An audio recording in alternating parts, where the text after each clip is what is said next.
Hello there. अगर आप ये वीडियो देख रहे हैं तो इसके बहुत चांसेस हैं कि आप 12th क्लास में हैं और 12th क्लास में आपको द लास्ट लेसन चैप्टर पढ़ना है जो कि आपकी NCERT फ्लेमिंगो बुक का पार्ट है। द लास्ट लेसन आपके एग्ज़ाम पॉइंट ऑफ व्यू से एक बहुत इंपॉर्टेंट चैप्टर तो है ही, साथ ही आपकी क्लास जो है 12th क्लास उसके साथ भी बहुत रिलेटेबल चैप्टर है। आप 12th क्लास में हैं, इसके बाद आपका स्कूल ख़त्म हो रहा है और इस चैप्टर में भी एक लास्ट लेसन की बात है, एक आखिरी क्लास की बात है। आपका फेयरवेल हो सकता है हो चुका हो, होने वाला हो, उसके बाद आप एग्ज़ाम्स देंगे और उसके बाद आप सोच सकते हैं कि बस स्कूल का सफ़र यहाँ तक ही था और इसके बाद अब क्या होने वाला है, और आप जो पीछे छोड़ गए क्या वो लास्ट लेसन था आपकी लाइफ का भी। तो आज का चैप्टर अगर आप रिलेट कर कर पढ़ेंगे तो बहुत ही इंटरेस्टिंग होने वाला है। Welcome to poem pro secondary. मैं हूँ Saramya Singh. We all know कि एग्ज़ाम्स आने वाले हैं, लेकिन ये पैनिक करने की बात नहीं है, जम के पढ़ाई करने की बात है और मैं और मेरा चैनल आपको उसमें पूरी हेल्प करने की कोशिश करेंगे।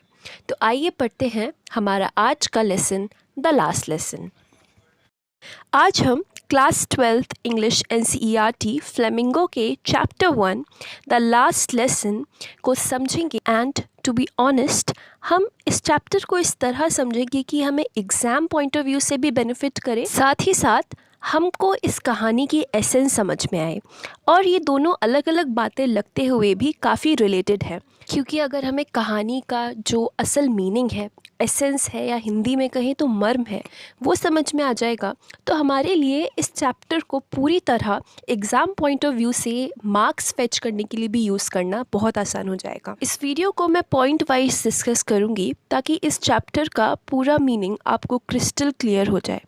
सबसे पहले हम इस चैप्टर के राइटर अल्फोंस डॉडे के बारे में बात करेंगे और इस कहानी की जो सेटिंग है, यानी कहाँ पर ये कहानी होती है, वो जगह क्या है, वो टाइम क्या है, उसके बारे में भी एक डिस्कशन करना इस कहानी को असल में समझने के लिए बहुत ज़रूरी है। उसके बाद कहानी के कैरेक्टर्स कि ये कहानी है किन लोगों के बारे में, उनके बारे में थोड़ी सी बात करेंगे और कैरेक्टर लिस्ट को पढ़ेंगे। और उसके बाद ये जानेंगे कि इस कहानी में क्या होता है और इस कहानी के मीनिंग्स को भी डिस्कस करेंगे। सबसे पहले इस कहानी के लेखक या राइटर अल्फोंस डोडे के बारे में हम कुछ फैक्ट्स जानते हैं। अल्फोंस डोडे एक बहुत फेमस शॉर्ट स्टोरी राइटर और नॉवेलिस्ट थे जो कि फ्रांस से बिलोंग करते थे, और जो इनकी राइटिंग्स थी वो भी जो प्रोविंशियल लाइफ होती है, यानी कि जो फ्रांस की जो लाइफ थी और फ्रांस के जो तौर तरीके होते हैं, वहाँ के लोग कैसे होते हैं, उस पर ही होती थी। और ख़ासकर जो सदर्न फ्रांस है वहाँ की कहानियाँ ये बताते थे, यानी लिखते थे, और बड़ी ही इमोशनल होती थी वो कहानियाँ। और आज की हमारी कहानी द लास्ट लेसन भी आपको यही फिर से रिमाइंड करवाएगी कि अल्फोंस डोडे कितनी ब्यूटीफुली या खूबसूरती के साथ फ्रांस और उसके लोगों के बारे में लिखते हैं। अब इस कहानी की सेटिंग, यानी किस जगह पर ये कहानी होती है, इसकी जो इवेंट्स हैं वो कौन से टाइम के हैं, कौन सी जगह के हैं, इसके बारे में हम जानते हैं। ये कहानी काफ़ी पुरानी है और इस कहानी की कहानी भी काफ़ी पुरानी है। बात है साल 1870 की, और 1870 मतलब 19th सेंचुरी। तब यूरोप का मैप वैसा नहीं था जैसा आज हम उसे जानते हैं। आज जर्मनी, ऑस्ट्रिया अलग अलग कंट्रीज़ हैं, लेकिन उस टाइम ये सब कंट्रीज़ एक ही एम्पायर, एक ही राज्य का पार्ट थी, और उस राज्य का नाम था प्रशियन एम्पायर या सिंपली प्रशिया। प्रशिया को वहाँ के chancellor Otto von Bismarck lead कर रहे थे, और उन्हीं की लीडरशिप में फ्रैंको प्रशियन वॉर हुआ, यानी फ्रांस और प्रशियन एम्पायर के बीच में एक वॉर, एक लड़ाई हुई। ऐसा कहा जाता है कि ये बिस्मार्क की ही स्ट्रैटेजी थी कि फ्रांस उनसे लड़ाई मोल ले ताकि उसे हराकर वो फ्रांस की टेरिटरी को हथिया सकें। अगर आप CBSE से ही पढ़े हुए हैं और 10th क्लास में आपने बिस्मार्क के बारे में पढ़ा है तो आप ये जानते होंगे कि वो एक बहुत ही अच्छे स्ट्रैटेजिस्ट थे। तो वही हुआ और प्रशिया ने फ्रांस की अलग अलग टेरिटरीज़ को घेरना शुरू कर दिया, और इसी टेरिटरी के अंदर आते थे अल्सैस और लोरेन के डिस्ट्रिक्ट्स भी, जिन्हें अब प्रशिया राज करने वाला था।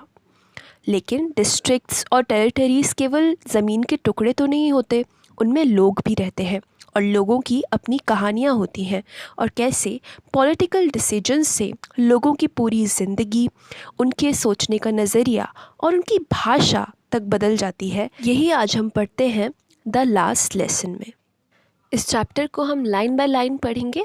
अगर आपको स्लो लगे तो आप स्पीड को थोड़ा बढ़ा सकते हैं।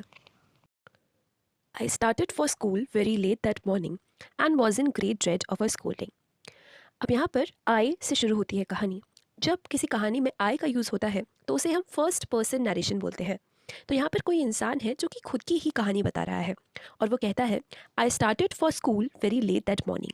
इसका मतलब कि उस मॉर्निंग, उस सुबह मैं स्कूल के लिए काफ़ी लेट चला, लेट अपने घर से निकला, काफ़ी देरी हो रही थी मुझे और मुझे स्कोल्डिंग यानी डांट पड़ने का बहुत डर था।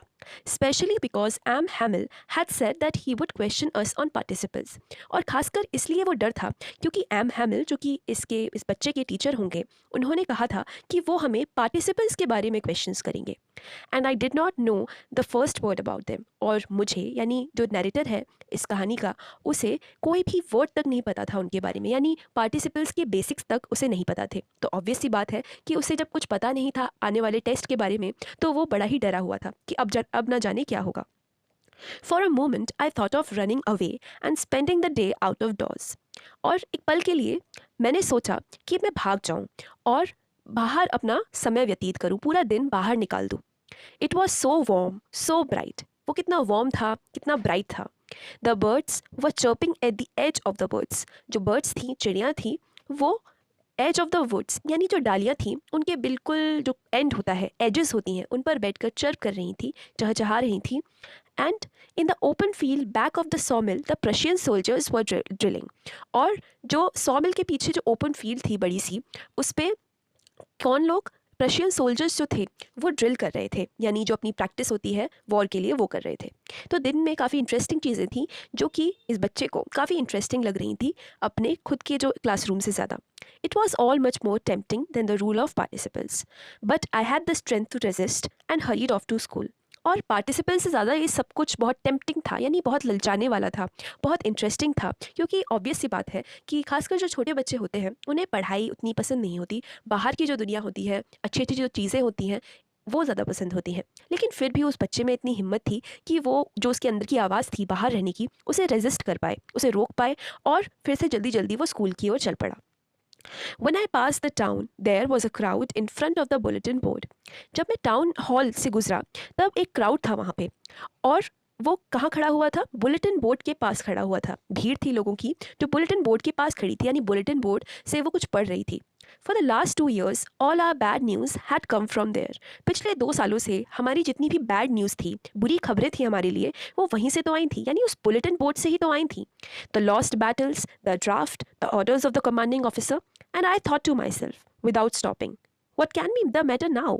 और वो बुरी खबरें कैसी कैसी होती थी, लॉस्ट बैटल्स यानी जो हारे हुए युद्ध थे, ड्राफ्ट कोई कमांड आ गई, कोई नोटिस आ गया, और कमांडिंग ऑफिसर्स के जो ऑर्डर्स थे वो उस बुलेटिन बोर्ड पर लगा दिए जाते थे। और उस बच्चे ने अपने आप से खुद से पूछा कि what can be the matter now, अब क्या हुआ होगा। और ये सोचते सोचते वो रुका नहीं, चलते चलते उसने सोचा। Then as I hurried by as fast as I could go, the blacksmith watcher, who was there with his apprentice reading the bulletin, called after me, "Don't go so fast, bub. You will get to your school in plenty of time." और जल्दी जल्दी वो बच्चा चलते हुए जा रहा था, और उस बच्चे का नाम हम जानते हैं फ्रांस है। तो जो ब्लैकस्मिथ वहाँ पर जो खड़ा हुआ था, यानी जो लोहार था, उसका नाम था वॉचर। और किसके साथ खड़ा हुआ था वो, अपने अप्रेंटाइज यानी जो उसका साथी होगा, उसके संग जो काम करता होगा, उसके साथ वो खड़ा हुआ था और वो बुलेटिन बोर्ड पढ़ रहा था। और जैसे जैसे जल्दी जल्दी फ्रांस वहाँ से निकला, थोड़ा चिल्लाकर उसे छेड़ते हुए, उस पर कमेंट मारते हुए वो बोलता है, वॉचर इतना जल्दी जल्दी भी मत जाओ, तुम आराम से पहुँच जाओगे स्कूल। क्योंकि वो कहीं ना कहीं ताना मार रहा है फ्रांस को, उसकी चुटकी ले रहा है कि मतलब कोई बात नहीं, अभी भी धीरे धीरे ही जाओ, मतलब लेट हो चुका है, लेकिन अगर कोई बात नहीं, धीरे धीरे जाओ, पहुँच जाओगे। I thought he was making fun of me and reached M. Hamill's little garden all out of breath. और मुझे लगा कि वो मेरा मजाक उड़ा रहा था, और मैं एम हैमिल के छोटे से गार्डन, छोटे से बगीचे पे पहुंचा, और तब तक मेरी सांस फूल चुकी थी। आउट ऑफ ब्रेथ मतलब सांस फूल फूल जाना। Usually, when school began, there was a great bustle which could be heard out in the street. वो कहता है कि यूजुअली यानी अक्सर, ज़्यादातर जब स्कूल शुरू होता था तब वहाँ पर कई सारा शोर शराबा होता था। यहाँ पर ज़्यादा समझाने की ज़रूरत नहीं है क्योंकि हम सब कभी ना कभी स्कूल गए हैं, आप स्कूल जाते हैं और आप देखते हैं कि सुबह का जो टाइम होता है वो बड़ा ही बस्सल से भरा हुआ होता है क्योंकि लोग इधर से उधर जा रहे होते हैं, बच्चे जो असेंबली से पहले का टाइम होता है उसमें खेल रहे होते हैं, तो बड़ा ही शोर शराबा होता है।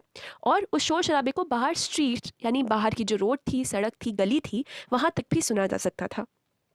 The opening and closing of desks, lessons repeated in unison, very loud with our hands over our ears to understand better, and the teacher's great ruler rapping on the table. अब फ्रांस एक एक कर बता रहा है कि क्या क्या वो साउंड्स थे जो सुबह के टाइम लोग सुन सकते थे। आप इनको ध्यान से सुनिएगा। The opening and closing of desk, desk को खोलना बंद करना फर्स्ट बात हो गई। सेकेंड, एक साथ यूनिजन मतलब एक साथ लेसन्स को जो पढ़ाया जा रहा है उन्हें रिपीट करना, ये भी हमने देखा हुआ है ऐसे लाइफ में भी, वेरी लाउड और बड़े ज़ोर से। और हमारे जो हैंड्स होते थे वो हमारे ईयर्स पे होते थे, ऐसा करते हैं बच्चे ताकि वो बिल्कुल कॉन्सेंट्रेट कर पाएँ उस पर जो उन्हें पढ़ाया जा रहा है और वो जो बोल रहे हैं। और जो टीचर का रूलर होता था यानी उसकी जो स्टिक होती थी, बेथ होता था, वो टेबल पर ऐसे रैपिंग यानी उसे मार रहा है टीचर। तो ये सब जो आवाज़ें थी तरह तरह की वो सुबह सुनने को मिलती थी। लेकिन आज नहीं, आज सब कुछ बहुत अलग था क्योंकि बिल्कुल क्वाइटनेस, शांति छाई हुई थी। But now it was all so still. अब एक्सक्लेमेशन मार्क का यूज़ है, यानी फ्रांस एक्सक्लेम कर रहा है, वो अचरज में है, आश्चर्य में है या फिर सरप्राइज में है कि आज तो सब कुछ बहुत शांत है। I had counted on the commotion to get to my desk without being seen. और यहाँ पर थोड़ी सी ह्यूमरस फनी सी बात भी है कि फ्रांस से सोच रहा था कि ऐसी शोर मच रहा होगा, किसी का ध्यान जाएगा नहीं और मैं चुपचाप से जाकर अपनी डेस्क पर बैठ जाऊँगा और कोई मुझे नहीं देखेगा। But of course that day everything had to be as quiet as Sunday morning. लेकिन उसी दिन जब मैं लेट आया हूँ तब सब कुछ बिल्कुल ऐसे शांत था जैसे कि संडे मॉर्निंग हो, क्योंकि संडे को स्कूल बंद रहता है और ऐसा लग रहा था कोई है ही नहीं अगर हम केवल साउंड्स पर जाएं। बिल्कुल शांति छाई हुई थी। Through the window, I saw my classmates already in their places, and Am Hamel walking up and down with his terrible iron ruler under his arm. और फ्रांस ने विंडो में झांक कर देखा और उसने अपने क्लासमेट्स को देखा, संग के साथी को देखा जो कि पहले से ही अपनी सीट्स पर बैठ चुके थे। और एम हैमिल पूरे क्लासरूम में इधर से उधर जा रहे थे। अप एंड डाउन का मतलब होता है कि जब कोई पूरे रूम को कवर करते हुए पहले आगे की तरफ जाए फिर लौट कर वापस आए तो उसे हम कहते हैं वॉकिंग अप एंड डाउन। तो एम हैमिल जो टीचर थे वो हाथ में अपना जो टेरिबल भयानक सा जो आयरन रूलर था उसे लिए हुए ऐसे चल रहे थे और अपने आर्म के अंदर यानी अपनी बाह के अंदर उन्होंने उसे दबाया हुआ था। पूरी पिक्चर आई होप आपको क्लियर हो गई होगी और ये बहुत इंपॉर्टेंट डिटेल्स है एग्जाम पॉइंट ऑफ व्यू से। I had to open the door and go in before everybody. You can imagine how blushed and how frightened I was. Yes, we can, France. France बोलता है कि मुझे door को खुद खोलना पड़ा एक शांत क्लास में जाने से पहले और सबके सामने जाना पड़ा अपनी डेस्क पर। और कहता है कि आप शायद इमेजिन कर सकते हैं, आप शायद कल्पना कर सकते हैं। तो वो कहता है कि आप इमेजिन कर सकते हैं, कल्पना कर सकते हैं कि मैं कितना शर्मा गया होऊंगा और कितना डरा हुआ होऊंगा। But nothing happened. M Hamel saw me and said very kindly, Go to your place quickly, little France. We were beginning without you. लेकिन फ्रांस जो सोच रहा था और बहुत डरा हुआ था कि अब क्या होगा, सबने मुझे नोटिस कर लिया, वैसा कुछ भी नहीं हुआ। एम हैमिल ने उसे देखा और बड़े ही प्यार से, बड़े ही दया दिखाते हुए उससे कहा कि जाओ अपनी प्लेस पर बैठ जाओ, अपनी सीट पर बैठ जाओ प्यारे से छोटे से Franz. We were beginning without you. हम तुम्हारे बिना ही शुरू कर रहे थे। I jumped over the bench and sat down at my desk. Not till then, when I had got a little over my fright, did I see that our teacher had on his beautiful green coat, his frilled shirt, and the little black silk cap, all embroidered, that he never wore except on inspection and prize days. तो यहाँ पर जो ये कुछ lines थी इनमें M हैमिल का उस दिन का हुलिया यानी अपीयरेंस को डिस्क्राइब किया गया है और ये बताया गया है कि ये बाकी दिनों से अलग थी और ये एग्जाम पॉइंट ऑफ व्यू से और answer writing point of view से काफ़ी इंपॉर्टेंट है। फ्रांस बोलता है कि जब वो अपनी बेंच के ऊपर से उछलकर अपनी डेस्क पर बैठ गया तब तब तक उसने कुछ नोटिस नहीं किया था क्योंकि वो पहले से डरा हुआ था और उसका ध्यान इधर उधर नहीं गया था। लेकिन जब वहाँ पर बैठ गया, थोड़ा रिलैक्स हो गया, तब उसने देखा कि उसके जो टीचर थे यानी एम हैमिल जो थे, उन्होंने कुछ ऐसा कर रखा था जो कि नॉर्मल नहीं था, यूजुअल नहीं था। उन्होंने अपना सुंदर सा ग्रीन कोट पहना हुआ था, हरे कलर का एक कोट पहना था, और उनकी एक फ्रिल्ड शर्ट भी उन्होंने पहनी हुई थी, फ्रिल्स लगी हुई शर्ट थी।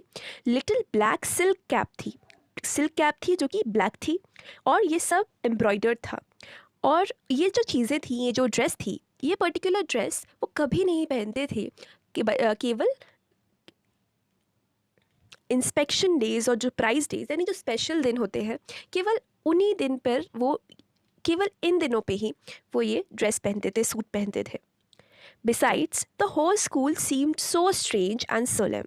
इसके अलावा फ्रांस ने क्या नोटिस किया कि जो पूरा स्कूल था, पूरा क्लासरूम था, वो बड़ा ही अजीब लग रहा था, स्ट्रेंज लग रहा था, अनजाना लग रहा था, और सोलेम यानी बहुत शांत भी लग रहा था। But the thing that surprised me most was to see on the back benches that were always empty the village people sitting quietly like ourselves. अब फ्रांस बताता है कि सबसे ज़्यादा उसे किस चीज़ ने सरप्राइज़ किया, तो वो था कि बैक बेंचेस जो थी, जो अक्सर खाली रहा करती थी, उस पर कौन बैठा हुआ था? दूसरे बच्चे बैठे हुए थे? नहीं, जो विलेज के लोग थे वो बैठे हुए थे। तो यहाँ पर आपसे क्वेश्चन किया जा सकता है कि सबसे ज़्यादा फ्रांस किस चीज़ से सरप्राइज़ हुआ था? और आप कन्फ्यूज़ हो सकते हैं कि उसने तो 2-3 चीज़ें देखी थी, लेकिन सबसे ज़्यादा की अगर बात होगी सरप्राइज़ की, तो जो पीछे बैक बेंचेस पर लोग बैठे हुए थे, उससे फ्रांस सबसे ज़्यादा सरप्राइज़ हुआ था। अब यहाँ पर उन लोगों के नाम दिए हुए हैं जो कि पीछे बैठे हुए थे। Old Hauser with his 3 cornered hat, the former mayor, the former postmaster and several other besides. तो ओल्ड हॉजर जो कि अपनी 3 कॉर्नर्ड हैट के साथ बैठा हुआ था। एक बूढ़ा आदमी था हॉजर नाम का। हॉजर एक सरनेम होता है, तो एक बूढ़ा हॉजर नाम का एक आदमी था, और उसने 3 कॉर्नर्ड हैट, तीन तरह के कोने थे, उसमें 3 कोने थे, उस वो वाली हैट पहनी हुई थी। The former mayor and farmer postmaster and several others beside. और फॉर्मर पोस्टमास्टर था, फॉर्मर मेयर था, और कई सारे और लोग थे वहाँ पर बैठने वाले। Everybody looked sad, and Hauser had brought an old primer, thumbed at the edges, and he held it open on his knees, while with his great spectacles lying across the pages. और हर कोई sad दिख रहा था, दुखी दिख रहा था, और जो हॉजर था वो अपने साथ क्या लाया था? एक ओल्ड प्राइमर।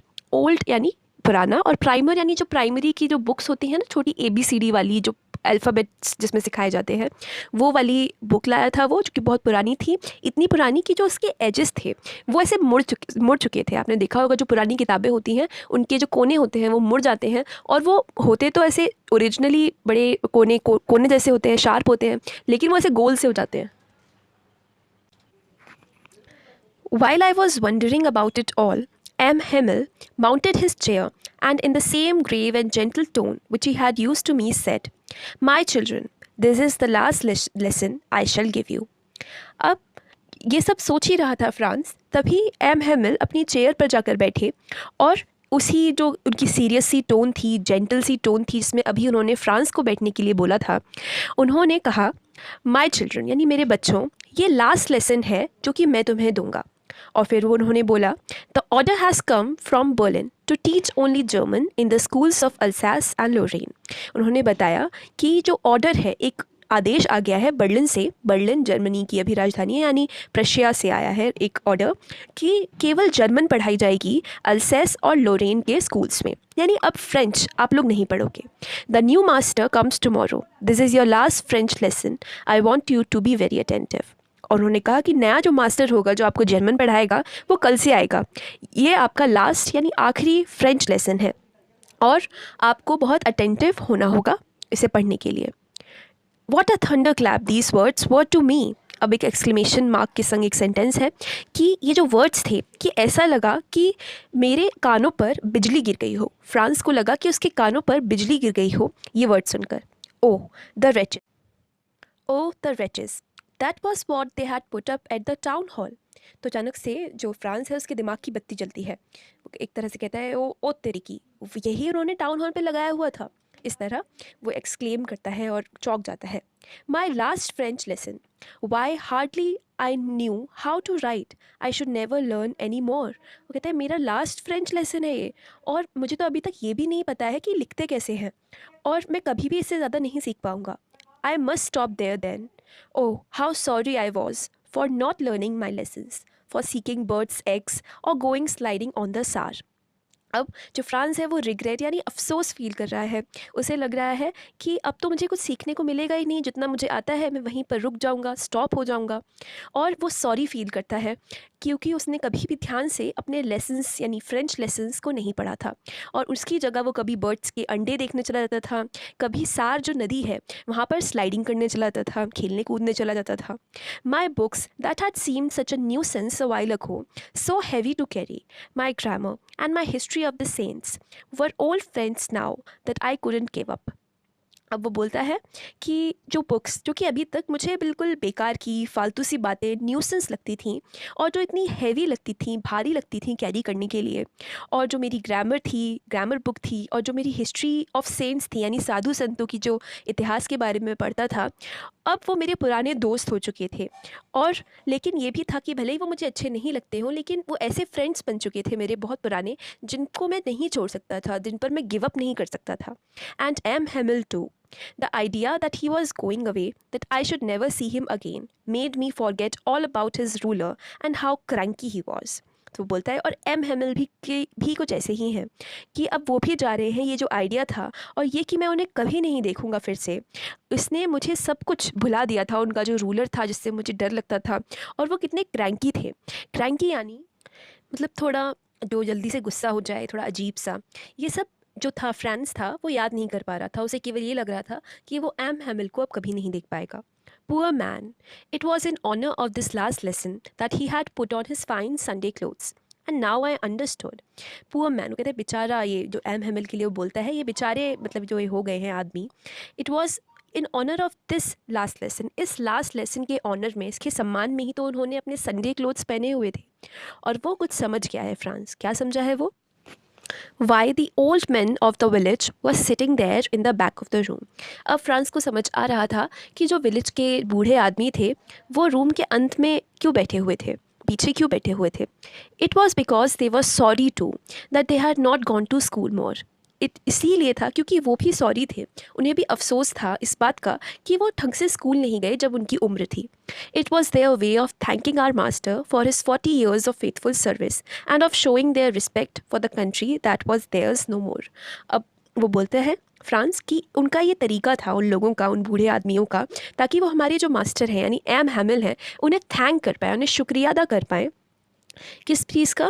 कि जो उन्होंने 40 ईयर्स तक सर्विस दी थी अपनी। तो यहाँ पर हमें पता चलता है कि एम हैमिल जो है वो पिछले 40 सालों से उस स्कूल में पढ़ा रहे थे, यानी जो बच्चे अब बूढ़े भी हो चुके हैं, ओल्ड मैन भी हो चुके हैं, उनको भी एम हैमिल ने पढ़ाया हुआ था। तो वो एक तरीके से ट्रिब्यूट देने आए थे वो बूढ़े लोग, वो काफ़ी बड़े बड़े आदमी एम हैमिल को, ताकि कि कितनी फेथफुल उनकी जो सर्विस थी, और किस तरह वो अपनी इस तरह से वो अपनी जो कंट्री थी उसको भी रिस्पेक्ट देना चाहते थे, जो कि अब उनकी थी भी नहीं। कितनी ये टचिंग बात है कि फ्रांस उनकी कंट्री है, उसकी लैंग्वेज भी उन लोगों की है, लेकिन क्योंकि प्रशिया ने उस पर अब राज कर लिया है तो असल में वो कंट्री उनकी रह भी नहीं गई। तो अपनी कंट्री को रिस्पेक्ट शो करने के लिए और एम हैमिल को शुक्रिया अदा करने के लिए वो लोग यहाँ पर आए थे, ये आपको याद रखना है। While I was thinking of all this, I heard my name called. It was my turn to decide. What would I not have given to be able to say that dreadful rule for the participle all through, very loud and clear, and without one mistake? अब देखिए यहाँ पर जो first paragraph था, जो opening थी इस story की, उससे कितना बदल चुका है फ्रांस कुछ ही देर में। वो ये सब सोच ही रहा था, तभी उसका नाम बुलाया गया। एम हैमिल ने बोला होगा और उसकी बारी थी रिसाइट करने की, जो पोएम थी या फिर जो भी लेटर्स थे उसे दिए गए थे उन्हें बोलने की। और फ्रांस इस पॉइंट पे ये सोचता है कि मैं कुछ भी दे सकता हूँ, कुछ भी कर सकता हूँ, ये कहने के लिए पार्टिसिपल का जो रूल्स थे उनको अच्छे से सुनाने के लिए मैं कुछ भी कर सकता हूँ इस पॉइंट पे। जिससे वो डर रहा था, जिन्हें वो ड्रेडफुल कह रहा था, डरावना कह रहा था, उन्हीं पार्टिसिपल्स को यानी अपनी लैंग्वेज के जो पार्टिसिपल्स थे उन्हें अच्छे से कहने के लिए अब वो कुछ भी कर सकता था। और ताकि वो पूरे के पूरे उन्हें सुनाए, बहुत लाउड और क्लियरली उन्हें बोल पाए और बिना किसी मिस्टेक के पूरी अपनी जो रेसिटेशन है वो पूरी कर पाए। वो उसके लिए कुछ भी करने को तैयार था। तो आप देखिए कि शुरू से लेकर अभी तक फ्रांस के जो मन के इमोशंस थे वो कैसे बदल चुके हैं। But I got mixed up on the first words and stood there holding on to my desk, my heart beating and not daring to look up.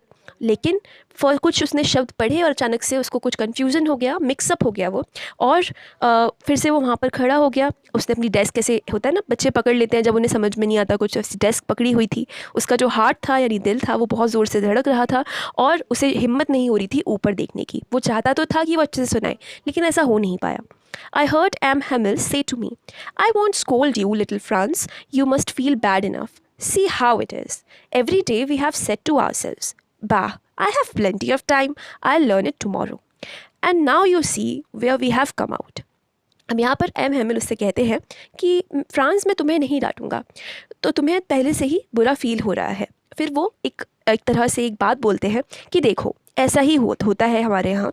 हर दिन हम खुद से कहते हैं कि अरे कोई बात नहीं, अभी तो बहुत टाइम है, हम कल लर्न कर लेंगे, कल सीख लेंगे कुछ नया।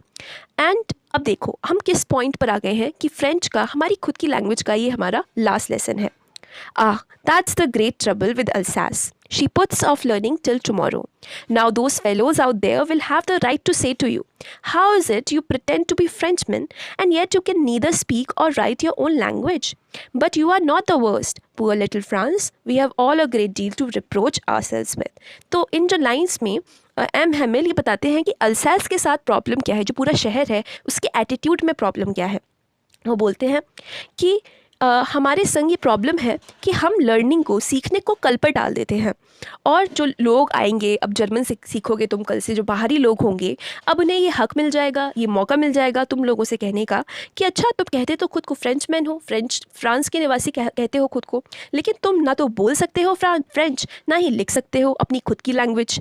और वो फ्रांस से बोलते हैं कि तुम्हारा केस सबसे बिगड़ा हुआ नहीं है, ये तुम्हारी केवल गलती नहीं है लिटिल फ्रांस। और वो कहते हैं कि ये हम सबको ही खुद से एक डांट पड़नी चाहिए, क्योंकि हम सबकी ही गलती है। Your parents were not anxious enough to have you learn.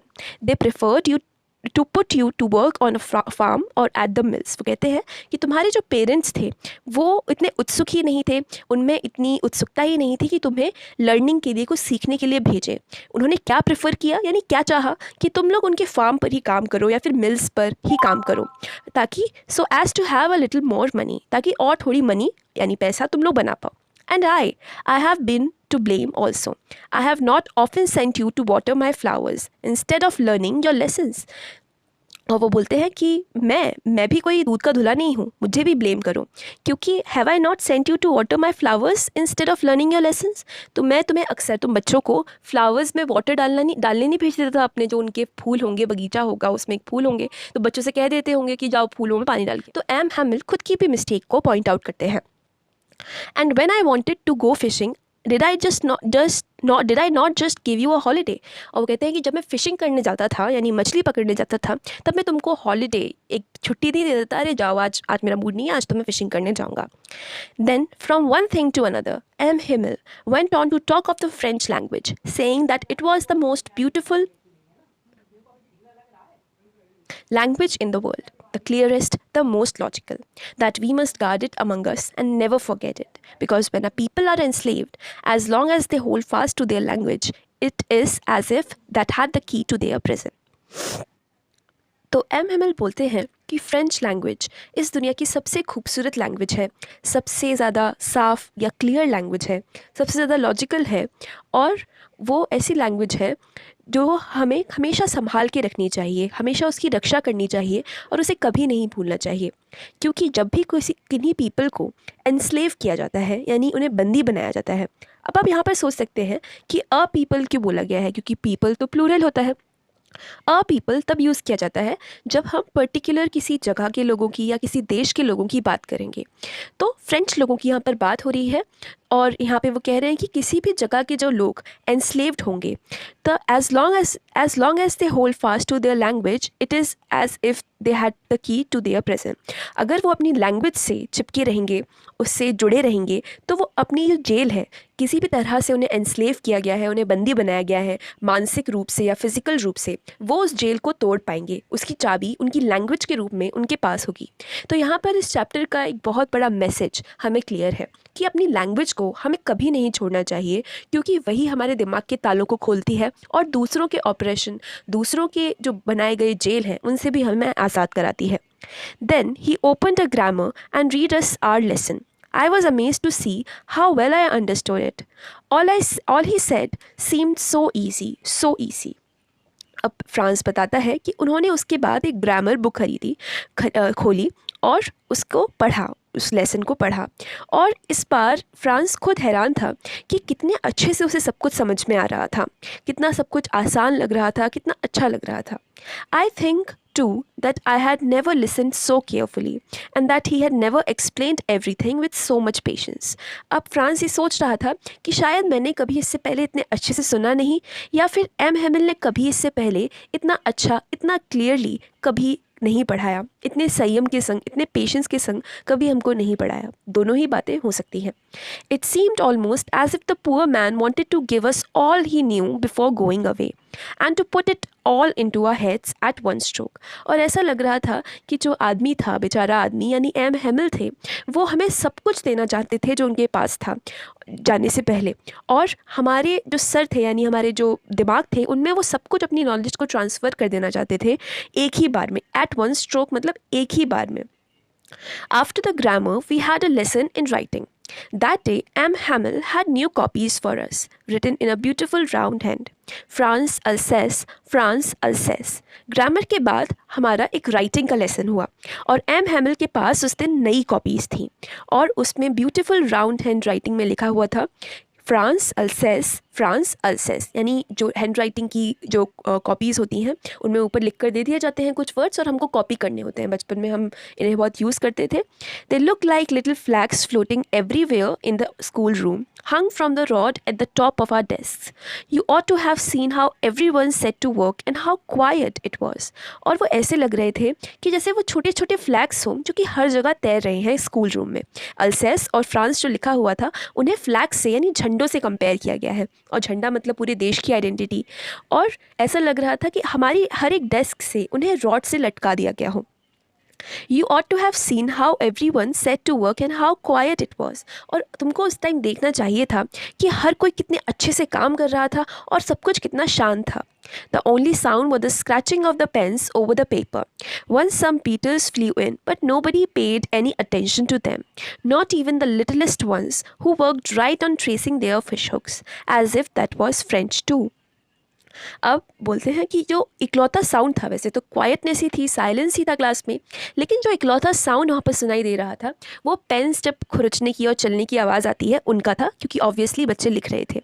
और कुछ बीटल्स एक इंसेक्ट होते हैं, यूजुअली वो रेड कलर के होते हैं with black spots on them, तो वो बीटल्स अंदर आ गए, लेकिन किसी ने भी उन पर कोई भी ध्यान नहीं दिया। और जो छोटे बच्चे थे उन तक ने ध्यान नहीं दिया, जबकि छोटे बच्चे तो कितनी जल्दी कीड़ों मकोड़ों या फिर कोई भी चीज़ है उससे डिस्ट्रैक्ट हो जाते हैं, लेकिन उन्होंने भी कोई ध्यान नहीं दिया। और वो छोटे जो बच्चे थे वो किस पर काम कर रहे थे, वो अपने फ़िश हुक्स ट्रेस कर रहे थे, ऐसे जैसे वो फ्रेंच हो, क्योंकि छोटे बच्चे हैं वो, उन्हें सीधे सीधे हम वर्ड्स तो लिखने को नहीं देंगे, तो उन्हें फ़िश हुक्स जो होते हैं ना उन पे पेन चलाने को दिया जाता है, होता है ना, डॉट डॉट डॉट्स में दिए जाते हैं कुछ वर्ड्स, यहाँ पर उनको फ़िश हुक्स की शेप की कुछ चीज़ें दी गई होंगी उन पर पेन चलाने को, ताकि उनका हाथ सेट हो। लेकिन उनको भी वो ऐसे कर रहे थे, ऐसे हाथ चला रहे थे उसके ऊपर जैसे वो फ़िश हुक्स भी फ्रेंच हो, यानी इतना डेडिकेशन था, इतना प्यार था उनकी पढ़ाई में आज। On the roof, the pigeons cooed very low, and I thought to myself, will they make them sing in German? Even the pigeons. और रूफ़ पर यानी छत पर जो पिजन्स थे यानी कबूतर थे वो बहुत धीरे धीरे कू कर रहे थे, यानी गुटर गू की जो आवाज़ होती है, कू कू की जो आवाज़ होती है, बड़ा धीरे धीरे उनकी आवाज़ आ रही थी। और फ्रांस ने खुद में सोचा कि क्या जो ये लोग आएंगे कल से जो हमें जर्मन पढ़ाने वाले हैं वो इन पिजन्स को भी जर्मन में कू करना सिखाएंगे।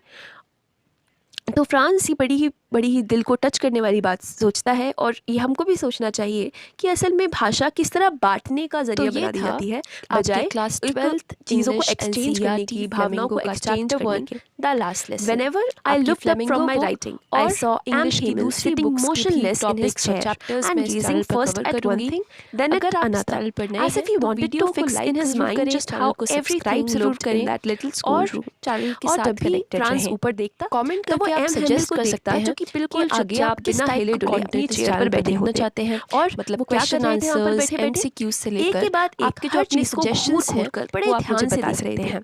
जैसे वो फीडबैक सब भी देने चीज़ों के को लिए अपनी बिल्कुल आंखों फ्री में भर फील लेना करें। चाहते हो, यानी वीडियो को याद कर फ्रेंड्स लेना के चाहते साथ हो शेयर कि करें ये चीज़ यहाँ पर और थी मोस्ट और ये चीज़ ऐसी इम्पॉर्टेंटली लगती टेक थी इस केयर ऑफ छोटे योर से स्कूल फैमिली, रूम में। Friends and yourself. Fancy.